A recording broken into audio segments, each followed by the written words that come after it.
There we go. Okay, this is Sunday School. It is September the 13th. My name is Todd St. Louis. Jason is out, like I mentioned, and so he asked me to speak for him and just kind of fill in for what he's been doing here on Sunday mornings at 9:30. Jason's been going through Romans chapter 8, and I'm going to just kind of deviate from that a little bit this morning. I have a topic that I want to talk about that's kind of been something I've been thinking about quite a bit, and not just thinking about, but trying to digest and actually apply to my life for some of the ministry that I have. And that is, in short, being strong in the Lord. And I think that term or that verse, he says in Ephesians 6, verse 10, he says, finally, brothers, or finally, brethren, let's just look at it really quick. It's just a two-liner.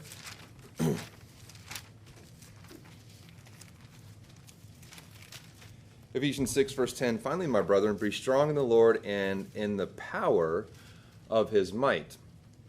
And so, thinking about this, I mean, this can encapsulate so many different things, whether it's, physical strength, physical toughness, mental fortitude, the spiritual grit and resiliency to, pursue a goal or a task that you're trying to accomplish for the Lord. But for me, I was kind of thinking about it in light of a couple verses, and we'll look at those today, and then kind of using that concept to move forward in your own life. And if you get a chance, turn to 2 Timothy chapter 4, and while you're turning there, I will open us in a word of prayer. Dear Lord, thank you for this day and the time and opportunity we have to meet. Help us to use your word to strengthen ourselves and to apply it to our lives, to help one another and just augment this ministry. Thank you for everything you've given us. In Christ Jesus' name we pray. Amen. So 2 Timothy chapter 4 and Luke chapter 23. Grab Luke 23 and we'll kind of flip back and forth. But these are kind of some examples that I've seen. I've kind of just been looking at this, digging into it a little bit. And these are two examples, one from Christ, one from the Apostle Paul, that really demonstrate point blank the strength that they had in the Lord. And when Paul writes to Timothy in chapter 4 of 2 Timothy chapter 4, verse 6, we'll start in verse 6. Actually, start in verse 5.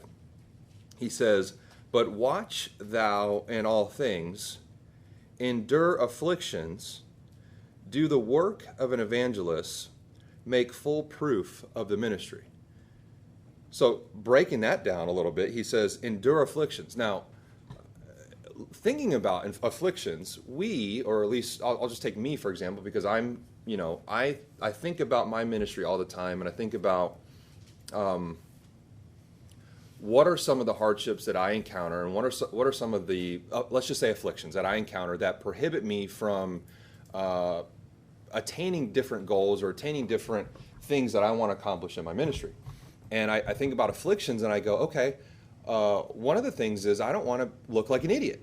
I don't want to be made fun of. I don't want to perhaps, look a little silly when I'm day to day, maybe at my job or around people that I care about that may think that I'm a buffoon or I'm loony because I believe in what I believe in. That's one part of it, right? Then the other part of it is the physical affliction. And if you put yourself in the shoes of Christ in Luke 23, we'll see that in a second. But keep going, he says, do the work of an evangelist.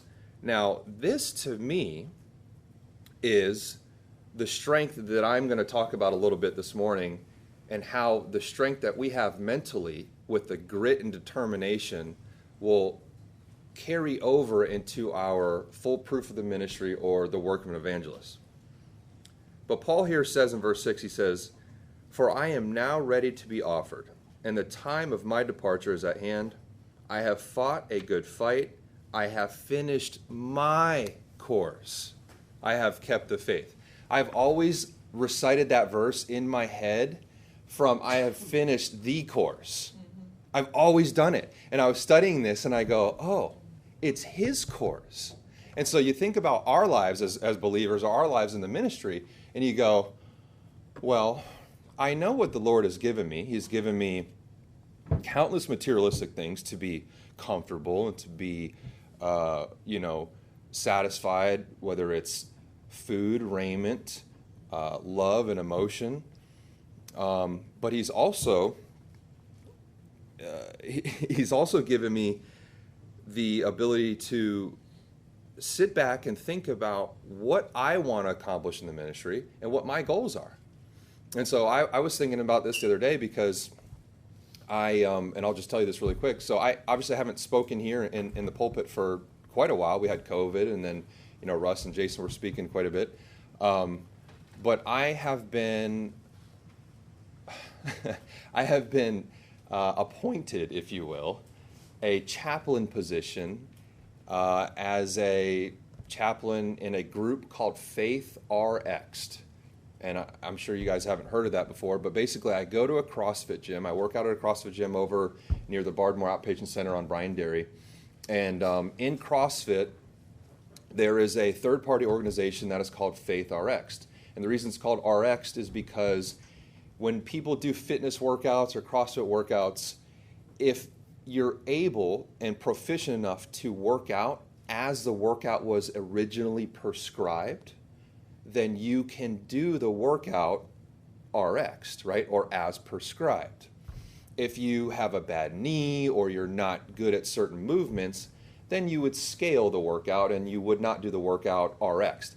So this organization created this, or this company created this organization called Faith RX, and basically it's just a chapter organization around the country that meets in different CrossFit gyms every, once a month or every couple weeks. And they do a 30-minute workout and a 15, 20, 30-minute Bible study. And so they started this, they revived this chapter at the gym that I'm going to. It's a St. Pete chapter, and it just so happened to be at the gym I was going to. So the gym owner asked me, he said, "Hey, would you mind coming and just kind of being a part of it and, inviting some of the younger people that you work out with?" I said, "Sure, absolutely." So I started going, and I'll be honest, the first few times I went, it was a little bit difficult to sit through because, we had certain speakers who honestly didn't really know, scripturally what was going on. And, they did their best going through some topical studies, but after a few weeks, I started to not really speak up in a pompous manner, but just throw a couple nuggets in there to get people thinking and kind of spark some thought process in the discussions. And I remember a couple of times in the beginning, they would break us up into small groups, groups of 5, groups of 3. And that was really when I felt comfortable to kind of speak up a little bit more and talk to each individual and say, "Hey, 1 Corinthians chapter 1 talks about this," and so on and so forth. And that really got people thinking. And so I did that for about, 3 or 4 chapter events. And the chapter director came to me and goes, "Hey, we have a meeting coming up next Friday. Would you mind speaking?" And I said, "Glad you asked." So I spoke, and they ended up asking me to keep coming back and speaking, and I kind of just got roped into this chaplain position. And so the reason I'm being long-winded about this is because I started speaking at these Faith RX events, and we would have a turnout like this where it was 10, 15 people. It was pretty good, and then we would drop off to have like 2 or 3 people, right? And I was getting discouraged throughout the months that I was teaching there because I had a hard time reading my audience in terms of I don't know where anyone is spiritually, and I can only find out so much before and after the chapter event or on the phone or text, you know what I mean? And so I didn't know, hey, do I go a little bit deep doctrinally? Do I stay surface level and give them the gospel? What is my direction? Am I speaking in a way that they're looking at me like I have 3 heads, and it's like, are they getting anything out of this? And so after a while, I started to become really discouraged and going, we got Faith RX again. What am I talking about? I don't know. I'm just going to go in there and see who shows up and potentially, try to have an impact. And so right before COVID happened, mid-March or whenever that was, it was the new year. It was a new year, and I remember sitting down, and I kind of always do this. I don't make a day out of this, but I always think about this along the new year is, what in my life, in the aspects of my core values, do I want to see augmented, or do I want to see the needle moved in that year? So some of my core values are my belief in God, my faith, my relationships, my job or our business, right? And so I just asked myself, what are some of the areas that I want to increase and help grow? And so that kind of came to mind when I was thinking about Faith RX, and I said to myself, okay, enough of the pity party, enough of the enough of the woe is me thing that nobody's getting anything out of it. Let's really, think about this and just give good effort, full intensity, or should I say relentless intensity with extreme focus, right? Whether 2 people come or 20 people come, and just be faithful to the ministry. And so I kind of started to take that approach. And at the same time, I started digging into this being strong in the Lord aspect. So let's look at Luke 23, and I'll keep ranting on about this.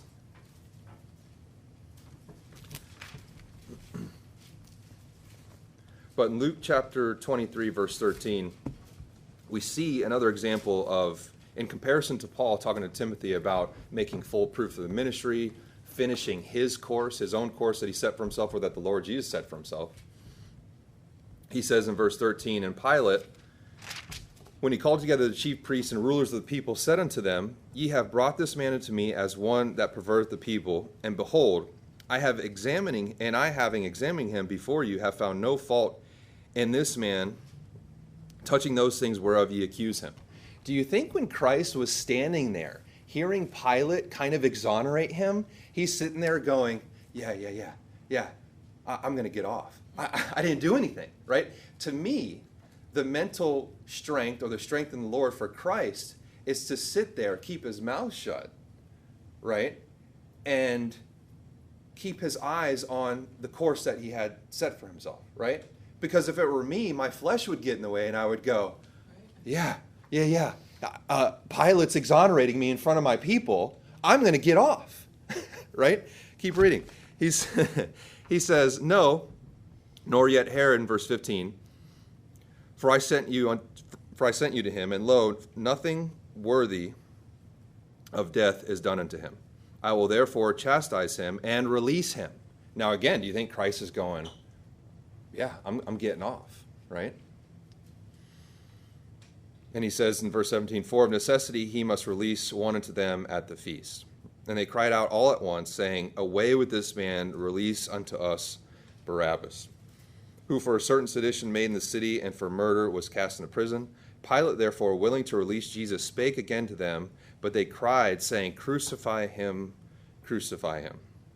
And he said unto them the third time, why, what evil hath he done? I have found no cause of death in him.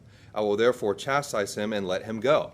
Again, do you think Christ is going? I'm telling you, I mean, you got to put yourself in his shoes, because if he was sweating blood in the Garden of Gethsemane saying, Lord, let this cup pass from me, yet not my will but your will be done, there had to be a little bit of that human nature creeping in his mind when he's standing there before Pilate. And he says in 23, and they were instant with loud voices, requiring that he might be crucified. And the voices of them and of the chief priests prevailed. And Pilate gave sentence that it should be as they required, and he released unto them him that for sedition and murder was cast in prison, whom they desired. But he delivered Jesus to their will, and they led him away. And they laid hold upon one Simon, a Cyrenian, coming out of the country, and on him they laid a cross that he might bear it after Jesus. So I'm just thinking back to this strength in the Lord. You see the Apostle Paul having the mindset of grit and determination. And what does grit mean? Grit just means digging your heels in the ground, having the relentless tenacity to continue with the goal or the task or whatever thing you're set forth to do, no matter the circumstances around you, right? Same thing with Jesus Christ here. You know, I do want to look at John chapter 19, but you'll see Jesus Christ keep his mouth shut and say a few certain things there to kind of, keep him on the course to the cross, regardless of the circumstance. Look at John chapter 19. John chapter 19, verse 6, we'll just go 6 through 13. It says, when the chief priests, therefore, and officers saw him, they cried out, saying, crucify him, crucify him. Pilate saith unto them, take ye him and crucify him, for I find no fault in him. The Jews answered him, we have a law, and by our law he ought to die, because he made himself the Son of God. When Pilate therefore heard that saying, he was the more afraid, and went again into the judgment hall, and saith unto Jesus, Whence art thou? Or where are you from? But Jesus gave him no answer. So again, Jesus had the opportunity to start his own, exoneration. Then saith Pilate unto him, verse 10, Speaketh thou not unto me? Knowest thou not that I have power to crucify thee and have power to release thee? Now, again, it's like, holy cow. Pilate's giving you the way out, and Christ has the strength and the mental grit to pursue on, right? And so this whole aspect of being strong in the Lord, or mental strength or toughness, is something that I kind of relearned recently, and I just want to share this with you. Growing up in athletics, or growing up doing outdoor activities, for the longest time I thought that mental toughness was actually synonymous with physical toughness. And I thought to myself that, if I had a coach or a drill sergeant or whoever the case may be asked me to do something physically hard, I thought because I was so mentally strong or mentally tough, I could use my mind and push myself through whatever physical tasks came my way, and I could get it done. And I was actually, full disclosure, I was watching a TED Talk, and the TED Talk was talking about how we've confused mental strength and physical strength. And basically, mental strength is not that you have this crazy mind on steroids that can push you through a difficult task. But mental strength is rather when everything around you is crumbling, when everything around you is completely going to nothing. Do you have the composure? Do you have the mental strength to stand fast and focus with relentless tenacity or relentless intensity on what you're doing? And to me, when you see the Apostle Paul talk about this in 2 Corinthians chapter 4, go ahead and look there really quick. To me, Paul encapsulates the aspect of grit, fortitude, or being strong in the Lord. He says in 2 Corinthians 4, verse 8, he says, We are troubled on every side, yet not distressed. We are perplexed, but not in despair. To me, that talks about his mental state, right? Persecuted, but not forsaken. Cast down, but not destroyed. Always bearing about in the body the dying of the Lord Jesus, that the life also of Jesus might be made manifest in our body. For we which live always are delivered unto death for Jesus' sake, that the life also of Jesus might be made manifest in our mortal flesh. So then death worketh in us, but life in you. We having the same spirit of faith, according as it is written, I believed, therefore I have spoken. We also believe, and therefore speak. And so again, you can look at this in 2 Corinthians chapter 11, but you see the distress that Paul went through day in and day out, the despair, and he talks about this a little bit in chapter 1 of 2 Corinthians, but his ultimate life in distress is on display all the time in his epistles. Yet, he says here in verse 13, we having the same spirit of faith as you, we might be persecuted more than you, but we have that same spirit. He says, as is written, I believe, therefore I speak. We also believe and therefore speak. He has enough strength in the Lord. He has enough strength in the Lord to take his circumstance, detach a little bit from it, and stay focused on the task. And that is my challenge really to us this morning is, I do want to ask you a couple of questions. And the question is, number one, do you have a goal? What is your goal? What is your purpose, or let's say your 5-year plan for the ministry, right? A lot of people in business say, what's your 5-year goal? And to me, I thought about this recently, and I'm just going to share with you a little bit. I did this at the beginning of the year before COVID, and for my ministry, I said, okay, I want to get through Matthew, Mark, Luke, and John and really kind of dissect it and read it in comparison to Paul's epistles, or not comparison, but in conjunction with Paul's epistles. I also want to continue to do Faith RX with zeal and diligence without worrying about whether they're getting it or not. I just want to be faithful to the ministry. And then the other one I said to myself was, I want to really start to build a relationship and reach out to my grandmother. And you guys don't know this, but my grandmother lives in Milwaukee, and we don't have the best relationship, only simply because, we're so far apart. And I'm a guy. We don't like to sit on the phone, for hours on end. And so I remember I was going to Tampa every morning 3 days a week, and I would call her on the way back from Tampa early this year.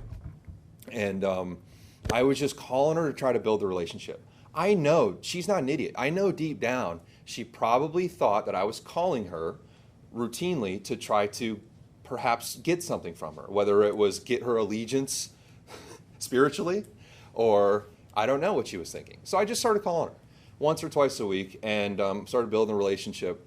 And as COVID transpired, that kind of fell off. I lost my discipline a little bit. But my goal was to reach her. And recently, she's just been texting me out of the blue about the political, realm, talking about how evil Trump is and how, if he gets in here, it's going to be another Nazi Germany. And I'm just like, oh my goodness.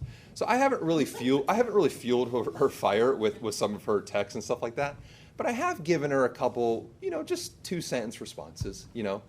I just thought, I asked her. I said, if you wanted Hillary, to be in there, can you explain to me her socialist healthcare plan? Just things like that. And so she would give me some feedback. And so I was having a really nasty day 2 weeks ago. And she's texting me in the morning during this crazy morning I had. And I was so angry at the work day that I was experiencing, and then getting more upset at her texts because they're all politically driven. I stopped and I said, while we're on the topic, I texted her this. I said, while we're on the topic of difficult discussions, have you considered believing in God yet? That's what I said. I said, have you considered it? And it completely changed the tone, and she started to be a little bit more receptive from a logical perspective. And I told her, I said, Grammy, you and I are one and the same person. I both perceive us to be kind of logical, more even tempered when it comes to things like this. And I said, what circumstances would it take for you? And this is all over text, so no tone of voice is in there. I said, what circumstances would it take for you to consider what I'm saying? That's really what I said. Just consider it. I said, because I agree with you. I said, I hate religion. I think most church is ridiculous. I think most church is a means of control and a means to make money. And I said, I don't care what political allegiance you give. I said, I don't even want you to really give money to a church or even pray. I said, I simply want you to believe what I'm telling you. And so we started to have some good dialogue from that point on. And it's really hard to continue this, back and forth over text. But I read to my mom and dad this Trump card text that I have written out to her, and I've yet to send it. And it's nothing really offensive. It's more so pulling out the heartstrings a little bit and asking her to do it for herself, to do it for me, and to say, hey, the Pascal's wager type thing. If I'm correct, you, my grandmother, perishing, she's 80 years old, have a lot to lose. But if you're correct, and I live my life as a believer, and I, stay faithful to ministry and do a couple of things that might further the kingdom, and I'm incorrect and God's not real, well, I just helped a few people along the way, and now I'm dead in the dirt. So, without going on about that, my challenge to you is what are your goals, or what are your near future plans spiritually, right? And so, going back to this aspect of being strong in the Lord, there's a couple verses that I think that really lay the foundation. One is they're both actually in 1 Corinthians. So go to 1 Corinthians chapter 15. And we'll look at chapter 15, verse 58, and chapter 16, verse 13.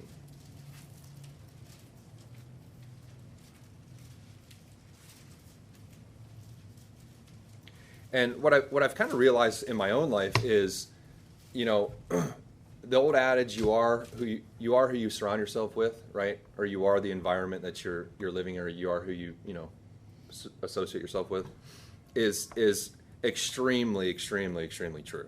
And if you don't have an environment that is spiritual, don't have an environment where you have people around you to encourage you and to hold you accountable, so to speak. I don't really like that hold accountable phrase, because I've heard that so much growing up in law-based church, but it actually does help. It's not that I'm going, hey, Jason, or hey, Russ, you really messed up there. You should reconsider your actions. It's more so having the relationships to where when you're in relation with one another, or you're doing activities with one another, the topic of Bible, the topic of ministry comes up effortlessly, and it's like if my friend Nick or my friend Spencer or Jason and I go somewhere, right, and we just meet a stranger, and one of us has the opportunity to talk to the stranger, the first thing we're thinking of is that person saved? That's what holding each other accountable means. It's not really, hey, Dad, you really messed up in your tone of voice there. Now, perhaps that might be helpful if there's aspects of reproof and rebuke that need to take place. But the accountability from a day-to-day perspective, I think, is huge. If you don't have that and you can't find it, think about memorizing this verse. 1 Corinthians chapter 15, verse 58, he says, "Therefore, my beloved brethren, be ye steadfast, unmovable, always abounding in the work of the Lord, for as much as ye know that your labor is not in vain in the Lord." Pretty cool. I was speaking to somebody recently, and we're talking about church, and this person told me, we were talking about some of the larger organizations around the Southeast, and this person, she's a little bit older than me, she said, Todd, you can't be upset, or you can't really be too discouraged by the content or the ministry that these large churches are giving in their main services on Sunday morning, their 9 a.m.s and their 10:30s or their 9:30s and 11s. You can't really be upset at them because they have so many people in church that they just meet them where they are in their spiritual walk, or they don't have the ability to comprehend maybe the stuff that you do. And I told her, I said, Suzanne, they've been coming for 15 years. And I said, when you look at the Apostle Paul in 1 Corinthians, how long was he dealing with them, right, before he got frustrated with them and said, I couldn't give you meat, for you weren't able to bear it. I had to give you milk. And so the frustration is not that we beat people over the head, but when you look here, you say, be steadfast, be unmovable, always abounding in the work of the Lord. I've been helping coach football at Osceola High School. My friend just got the head coaching job there, and I've been kind of talking to the kids one-on-one about this aspect of mental grit, toughness, strength, being able to focus on something when everything else is collapsing around you. And I was talking to one of our linemen about it, and he was looking at me like, wow, I never realized that, because they just crumble anything bad happens. And I remember it was the same day that my grandmother and I were texting, and I had stuff going on at work. She and I were texting, and I was running late to practice, and I told myself, I said, this is an opportunity for me to practice my strength in the Lord, because you don't just wake up one day and bench 300 pounds. You work up to it. You train. You go light, you build up, you build up, you build up, you go back down, you build up, you build up, you build up. And so with your strength in the Lord, it's not eating an elephant in one bite. You take little moments of practice to help yourself become stronger and stronger and stronger. And so I was going out there going, okay, I'm extremely frustrated. I've had a long day. Let me use this opportunity to practice, because it's so hard to get out of your car, turn that switch, leave everything behind, and just focus on the task at hand. And for me, I'm not there that often because of work and other things. So my main focus with the kids is to help them grow, mature, but also talk to them about spiritual things. I had 4 kids at my house yesterday, and we were going over some of the game film from last night or Friday night. And we're talking about football stuff the whole time. But the whole time I'm looking at the kids sitting on my couch going, are they saved? Are they saved? And to me, it's so easy to get caught up in life, right? The football that's right in front of me. But my thought, this verse came to head when he said, be steadfast, unmovable mentally, right? Because I want to talk about, their football games and who they're hanging out with and potentially the girls that they're talking to. But the most important thing is abounding in the work of the Lord, because I know that talking to those kids is not in vain. Right. Looking at chapter 16, verse 13, kind of synonymous, but he says, synonymous with 15:58 as well as Ephesians 6, verse 10, but he says, watch ye, stand fast in the faith, quit you like men, be strong. And I remember, Russ, you read this verse years ago, and when I was first studying the word, I could gather what the context meant, but you mentioned that quit means to girdle your loins, to strengthen up, to fasten your belt, to get ready for the task at hand, right? And so I think these two verses are really, really, really helpful to memorize and to just read over and over and over to be a foundation for your mental strength in the Lord. So my challenge is what are your goals? How can you get there? And what are some of the applications of the word or of the ministry that you can do that can help you move forward each day? Because listen, this sounds good. This topic of being strong in the Lord has a nice, I don't know, it sounds like it might be something to help us in our ministry. But at the end of the day, we need practical matters to help us move forward. And I think these two verses are helpful, but I also think that Romans 12, and we'll finish with this, Romans 12 is a verse that you've all heard before, and maybe you've heard this verse, but in a different epistle of Paul. But Paul says, pray without ceasing, but I prefer this verse because it's a little bit more descriptive, and it's a little bit more, this verse holds me more accountable than pray without ceasing because it kind of helps me frame my mindset regardless of my circumstance. He says, where is the verse 12. We'll start in verse 9. He says, let love be without dissimulation, abhor that which is evil, cleave to that which is good, be kindly affectionate one to another with brotherly love, in honor preferring one another. Now we can, just like we're memorizing other verses, read this passage over and over. Maybe use this week. Maybe use Romans 12, 9 through 16. Maybe use 1 Corinthians 15, 58 and 1 Corinthians 16, 13, just as your foundational, 2-minute with the Bible before you start your day this week. And then as you read this, start become a part of your being.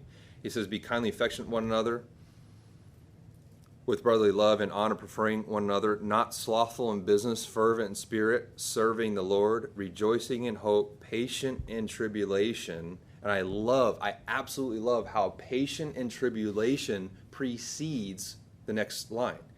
Patient in tribulation, continuing instant in prayer. I love that because that's when it's the most difficult. And I was listening to Richard Jordan talk about the mystery of prayer. He has like a 4 or 5 part series on YouTube. He has the mystery of prayer, and then the next one is the manner of prayer. And the manner of prayer, he talks about how our prayer is the fellowship with God and how it really just keeps us in that framework of mind to be able to stay in that mind frame throughout the day, whether you have a great day or things are crumbling. Patient in tribulation, continuing instant in prayer, distributing to the necessity of saints, giving to hospitality, blessing them which persecute you, bless and curse not, rejoice with them that do rejoice, and weep with them that weep. Being of the same mind one to another, mind not high things, but condescend to men of low estate. Be not wise in your own conceits. So that's kind of going to wrap it up for me, guys. I know that this is just a foundational study of being strong in the Lord, but I think this has helped me practically in my ministry each day, and it's helped me because throughout the days I'm just in my own head all day, whether it's about work, whether it's about activity, or whether it's about my ministry. And to me, I would love it if in everything I did, my ministry or my continuing instant prayer, which would help my strength in the Lord perpetuate, if that would be the predecessor to everything I do, the phone calls that I do, the interactions with the kids, what have you. So I think that's helped me, and I hope it can help you. And with that, we'll close in the word of prayer.